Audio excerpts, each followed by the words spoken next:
Bonjour à tous, bonjour les amis du groupe Arc-en-Ciel, c'est Alexandra en direct de mon petit bois préféré, directement accessible à moins d'1 kilomètre de chez moi et mon petit lieu de ressourcement. Et je voulais vous faire cette vidéo depuis ce lieu parce que c'est vraiment une ressource pour moi depuis maintenant une quinzaine d'années. Une des ressources principales est vraiment super efficace quand je suis un peu trop dans ma tête ou un peu trop où je me sens pas bien, où je me sens un peu embrumée, où je me sens où je peux avoir des émotions ou des choses que voilà qui font que je me sens pas dans le flow, que je me sens pas dans ma vraie énergie, dans mon plein potentiel. Et ben quand j'ai des moments comme ça, je viens dans la nature. Et je viens particulièrement au contact des arbres, mais voilà, bien sûr, c'est plus vibrant au contact des arbres parce qu'il y a les arbres, il y a les présences, il y a les fées, il y a les lutins, il y a toutes les présences qui sont souvent actives dans ces milieux un peu cachés. Bien sûr, quand il y a la rivière, quand il y a la montagne ou l'océan, c'est aussi une énergie magnifique. Mais déjà, un petit bois un peu à l'abri où pas trop de monde va, c'est déjà merveilleux parce que moins, quand c'est un endroit où l'homme ne va pas trop, eh ben, c'est dégager des pensées humaines. Et donc, c'est un endroit où on peut se ressourcer, où on peut justement vraiment se dégager de nos pensées. Donc voilà, donc je voulais vous présenter mon petit endroit. Vous voyez, il a l'air de rien. C'est un petit endroit super simple. C'est pas la forêt de Brocéliande, c'est pas la forêt de... Voilà, c'est pas une grande forêt magique, même si j'adore aussi aller dans des grandes forêts magiques. Mais pour le quotidien, pour vraiment aller dans l'espace où c'est simple tous les jours, et bah il y a sûrement un petit endroit à côté de chez vous où vous pourrez aller facilement quand vous avez un quart d'heure, une demi-heure devant vous, tout seul, parce que c'est toujours mieux d'être tout seul parce qu'on va être on va plus facilement pouvoir se lâcher, hein, et venir dans cet endroit-là et simplement vous poser, simplement vous installer, peut-être vous asseoir, peut-être vous connecter à des arbres, peut-être voilà, peut-être vous relier aux branches et vous relier à toutes les présences qui sont là.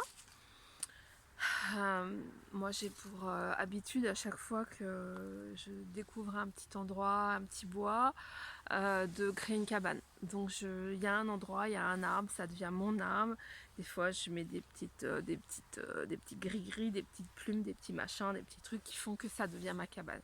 Ça devient mon espace sacré à l'extérieur, ça devient l'espace, c'est comme ma base, quoi. Ça me fait penser vous savez, le socle des bouilloires, là où on met la bouilloire pour qu'elle puisse se recharger.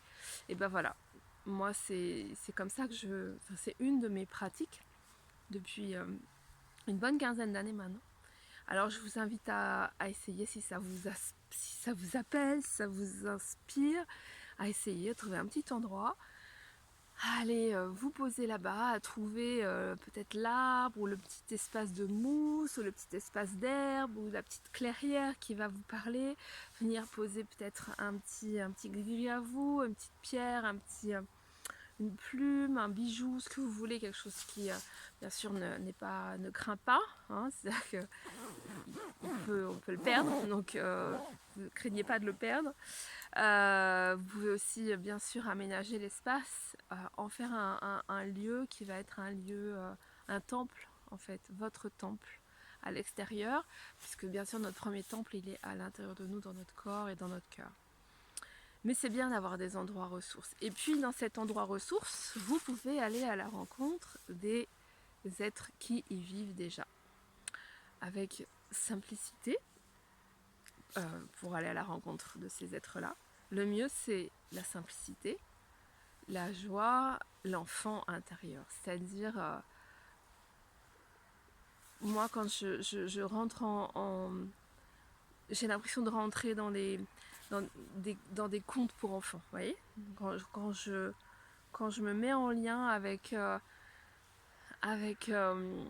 les fées, avec les présences, avec les lutins, avec les elfes, avec les dragons, avec les licornes, je me sens comme si, c'est comme si la petite fille en moi et la femme que je suis rentrait dans un autre monde, un univers parallèle qui est comme un conte de fées, où je vais rencontrer ces présences, ces entités, et où je vais totalement être disponible pour laisser venir et créer un autre monde.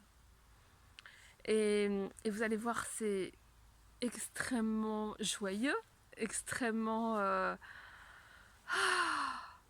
comment je dirais, récréatif, mais récréatif au sens vraiment profond du terme, c'est-à-dire que ça amène vraiment une vibration, un pétillement, une pétillance, je ne sais pas si ça se dit ce mot-là, mais voilà, c'est ce qui vient s'installer dans toutes les cellules et qui nous permet vraiment de nous sentir vivants, de nous sentir connectés aux autres plans et à d'autres réalités. Et ça nous met aussi dans notre capacité à être dans l'imaginaire. Or, l'imaginaire, c'est pas l'imaginaire, c'est vraiment notre moyen, notre outil pour nous connecter aux autres mondes, aux autres plans et à d'autres réalités. Donc utilisez cet imaginaire, allez-y carrément, ouvrez les portes d'autres mondes, connectez-vous et laissez-vous emmener par votre imaginaire. Laissez l'enfant aux commandes pour imaginer d'autres mondes, des personnages, des rencontres, et surtout lâchez votre mental, laissez vibrer avec ce qui vient. Vous allez voir, c'est hyper fun et hyper ressourçant et vraiment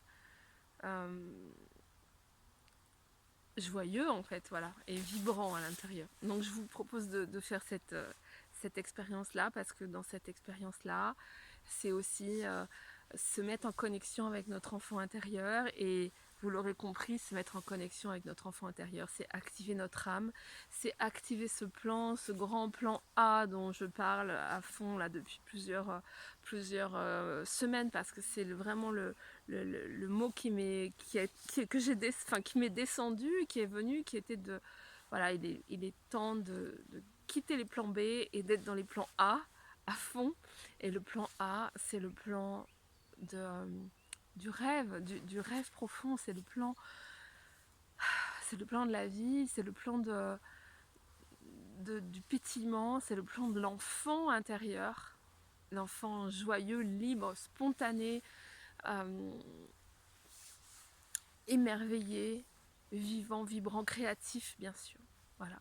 Donc c'est tout ce plan-là qu'il s'agit d'activer en nous. Et je vous laisse avec ce petit partage. Et puis je vous retrouve le 25-26 pour toutes les personnes qui ont envie d'en savoir plus sur comment activer ce fameux plan A, comment peut-être trouver la porte d'entrée de cette histoire-là et de cette vie, de cette réalité-là à l'intérieur de soi, comment l'activer, comment passer dans une autre vie, une autre fréquence, la fréquence de la joie, la fréquence de l'amour, de l'enthousiasme, la fréquence de l'abondance aussi, voilà, pour arrêter de survivre, même financièrement, et commencer à vivre et laisser l'abondance venir à soi. Voilà, c'est tout ça qu'on va aborder dans ce masterclass, donc ça va être super nourrissant. Je sais que ça va vous apporter plein de réponses, et en plus vraiment je répondrai à toutes vos questions avec grand plaisir. Donc soyez nombreux, inscrivez-vous sur le lien que je mets en commentaire. Je vous embrasse et je vous dis à très vite.